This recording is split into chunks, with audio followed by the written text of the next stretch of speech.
Hola de nuevo. Qué bueno que estás de regreso. Vamos a continuar con el mensaje que Dios tiene para ti. Así que toma tu Biblia y prepárate para escuchar algo que cambiará tu vida.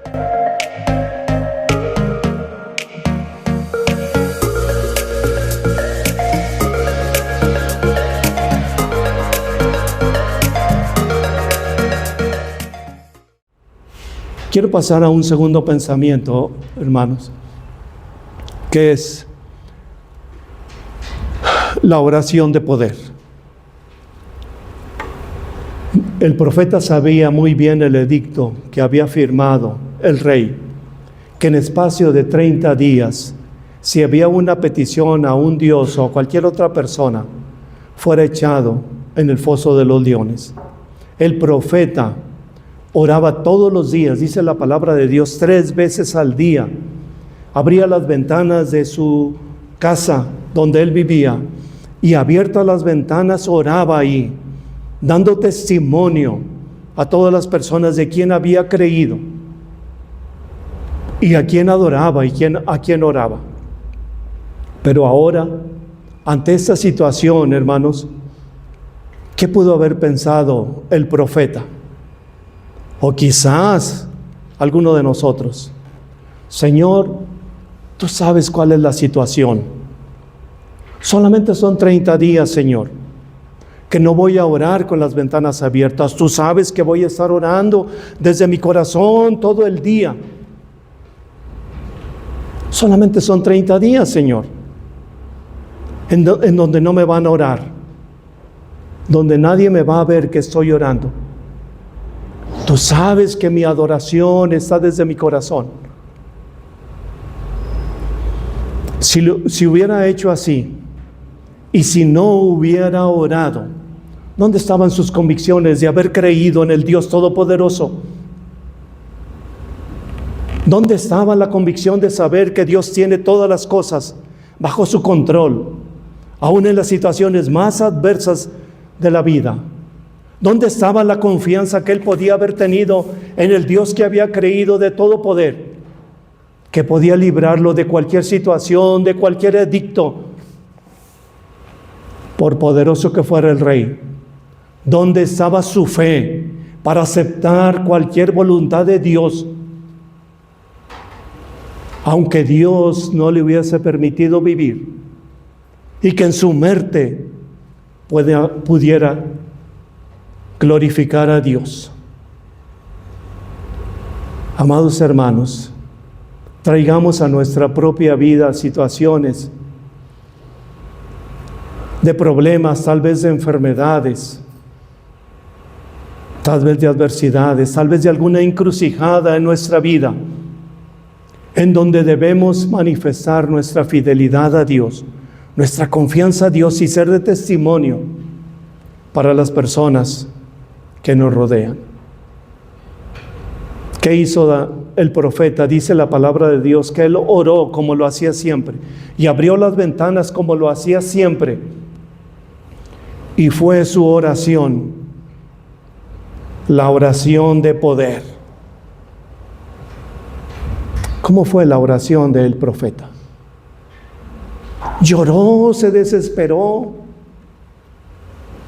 se sintió impotente, empezó a reclamarle a Dios: Señor, tú sabes que yo soy tu siervo y que te he servido durante todos estos años y que he sido fiel, porque permites que este incircunciso haga ese edicto para matarme.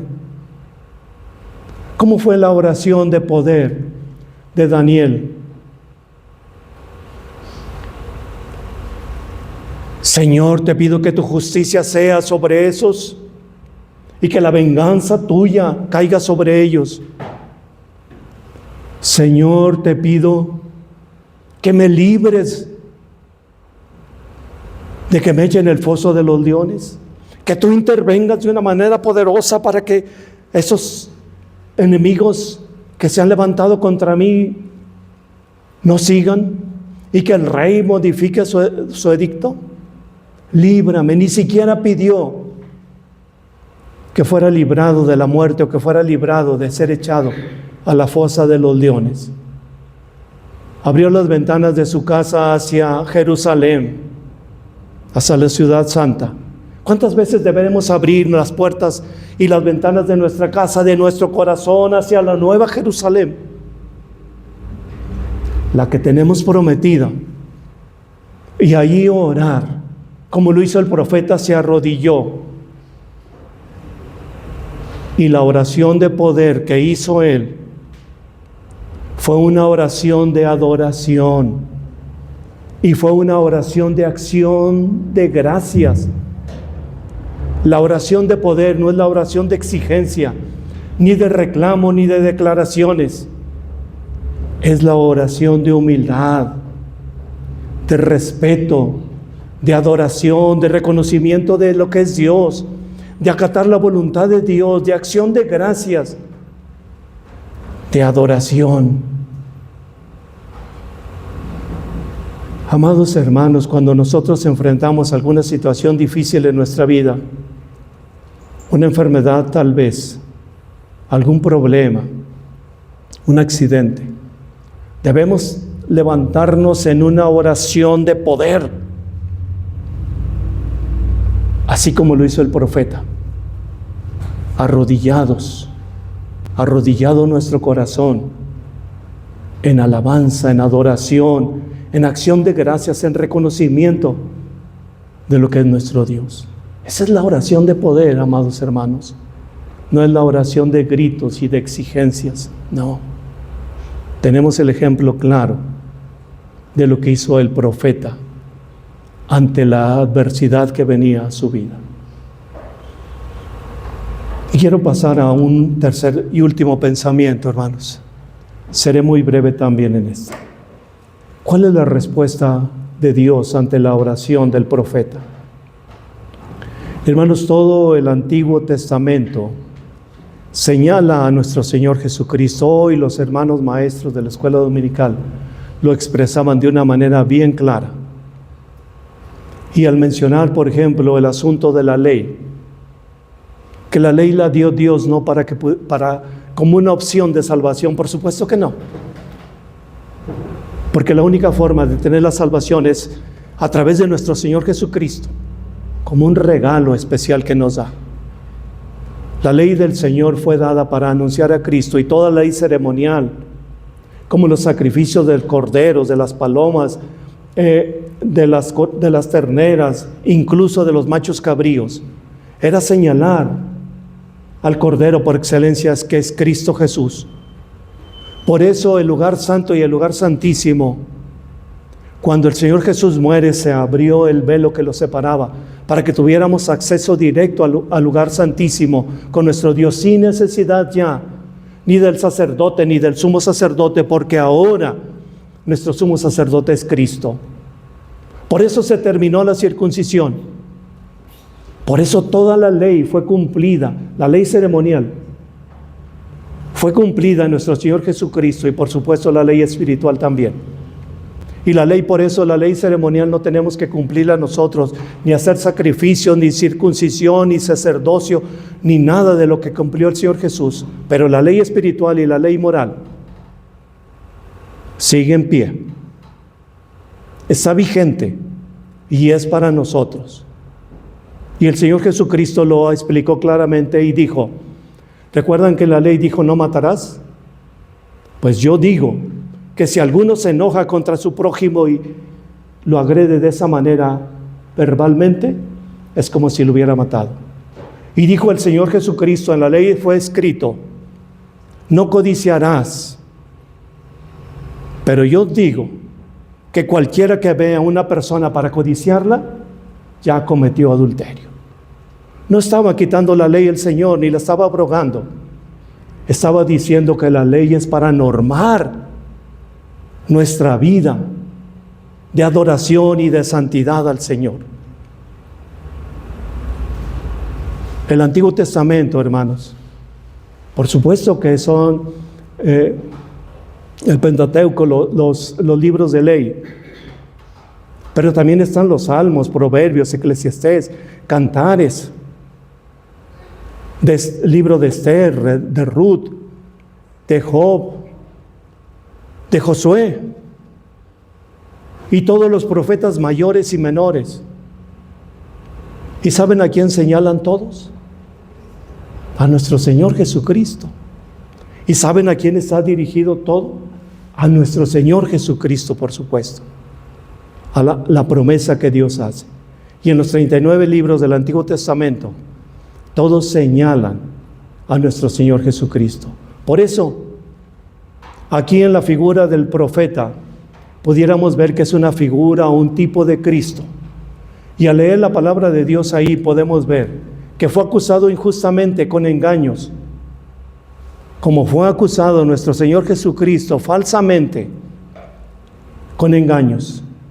Darío trató de salvar al profeta. Pilato trató de salvar a Cristo de ser crucificado y usó todos los recursos que tenía a su alcance para evitar que Cristo fuera crucificado. Leímos que pusieron una piedra en la entrada del foso de los leones, como pusieron una piedra en el sepulcro de nuestro Señor Jesucristo. El rey Darío puso su sello en la roca en la piedra para que nadie la abriera, así como fue sellada la piedra del sepulcro donde pusieron a nuestro Señor Jesucristo.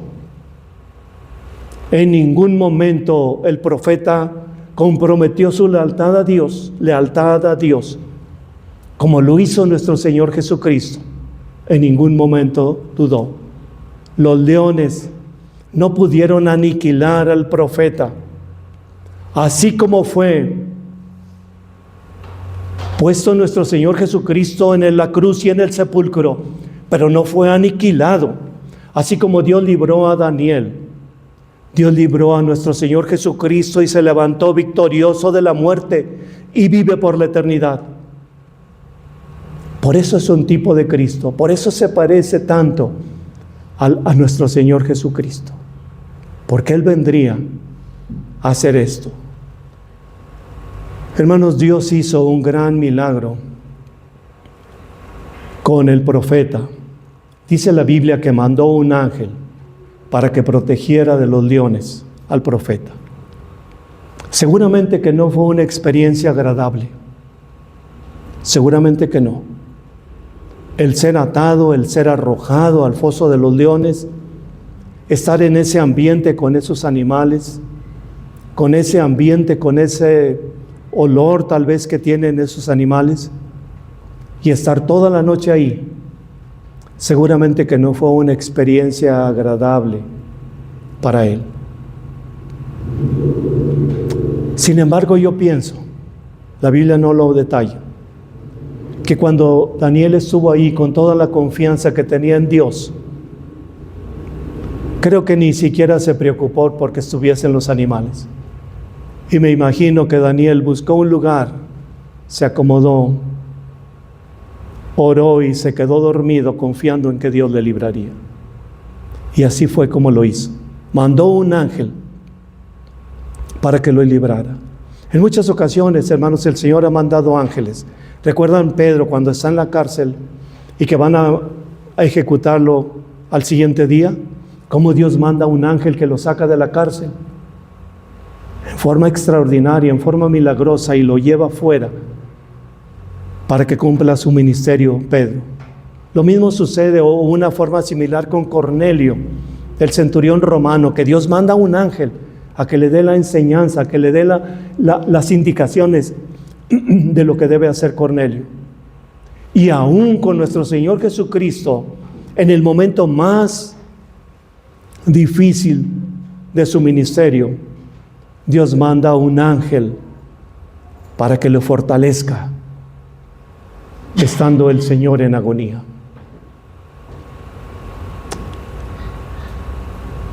La pregunta es insoslayable. Bueno, ¿y nosotros? ¿Cuántos seres celestiales han venido a nuestra vida a librarnos o ayudarnos cuando estamos pasando por situaciones difíciles? ¿Cuántos pudiéramos levantar la mano y decir: un ser celestial, angelical, principesco se vino y apareció ante mí? Dudo que alguno pudiéramos decir eso. Entonces, ¿en dónde están los ángeles? Aquí están, aquí en la iglesia del Señor.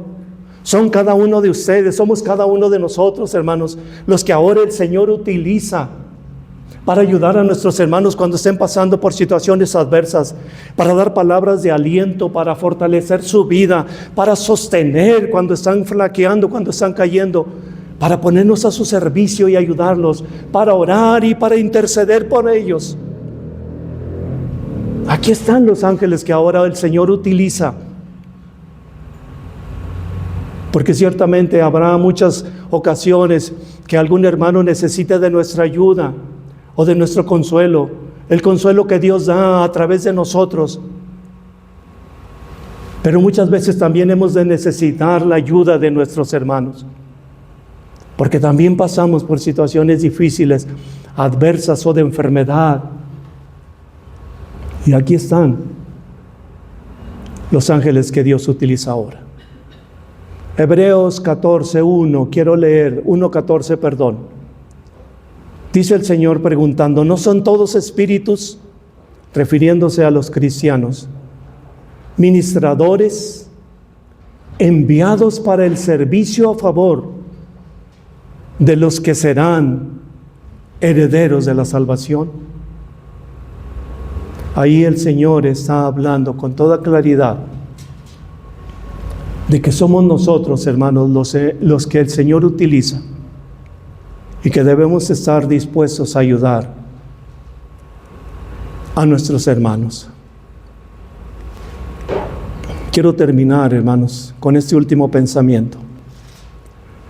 No podemos quitar ni minimizar en ningún momento el milagro tan extraordinario que Dios hizo para librar al profeta de una muerte segura.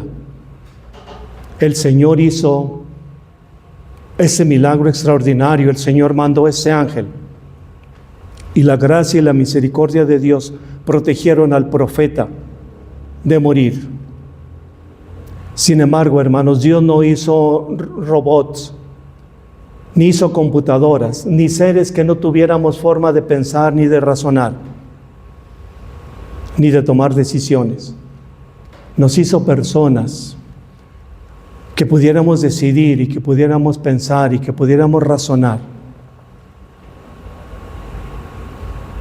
Y lo más importante, que pudiéramos colaborar con Dios. Y no me estoy refiriendo a la salvación, porque a la salvación no colaboramos en nada, es un regalo que Dios nos da. Me estoy refiriendo a situaciones que puede haber en nuestra vida y que el Señor nos permite alguna participación en su obra, en su poder, en su misericordia y en sus milagros. Lo que hizo el profeta fueron dos cosas. La primera fue orar, arrodillarse, adorar, glorificar, agradecer a Dios. Y la segunda, dice la palabra de Dios, puso toda su confianza en Dios. El Señor le permitió a Daniel, al profeta, que tuviera esas dos intervenciones. No para hacer el milagro porque Dios lo hacía, sino para tener el acercamiento, la comunión con Dios, la dependencia de Dios y la adoración a Dios. Por eso, amados hermanos, Dios hace todo y tiene todo bajo control y dirige todas las cosas de acuerdo. Pero quiere la participación de cada uno de nosotros en su iglesia, en los trabajos de la iglesia, en la enseñanza de la palabra de Dios en la iglesia, pero también fuera, con las personas nuevas, con las personas que todavía no han conocido al Señor, llevando el evangelio a nuestros vecinos, a nuestros amigos, a nuestros compañeros de trabajo, a nuestros familiares que todavía no han creído. Y el milagro y la obra y la salvación, Él la hace. Nosotros no. Pero nos da la gran oportunidad, hermanos, de servirle. Y si no pudiéramos hacer otra cosa, Hagamos algo importante, grandioso, que es orar. Seguir orando y mantener una vida de oración y una vida de confianza, de fe plena en nuestro Dios. Y Él es el que hace la obra. Amados hermanos, un gran ejemplo que tenemos en la palabra de Dios con la vida del profeta, para que nosotros también hagamos como el Señor nos indica que sea nuestra vida. Termino, hermanos, haciendo una invitación. Primero, si alguien no ha recibido a Cristo, si alguien no ha tenido la oportunidad de conocer el Evangelio de nuestro Señor Jesucristo y de que el Señor le dé la salvación, hoy la palabra de Dios le está invitando. Y repito el mismo versículo de Juan 1:12. A todos los que le recibieron, a todos los que creen en su nombre, les dio el derecho de ser hechos hijos de Dios. Hoy reciba a Cristo, hoy crea, el Señor le da la salvación. Y la otra invitación, hermanos, es a todos nosotros. Sigamos orando. No solamente este mes, este día. Oremos siempre y confiemos plenamente en nuestro Dios. Que el Señor quiera bendecir la vida de cada uno de nosotros.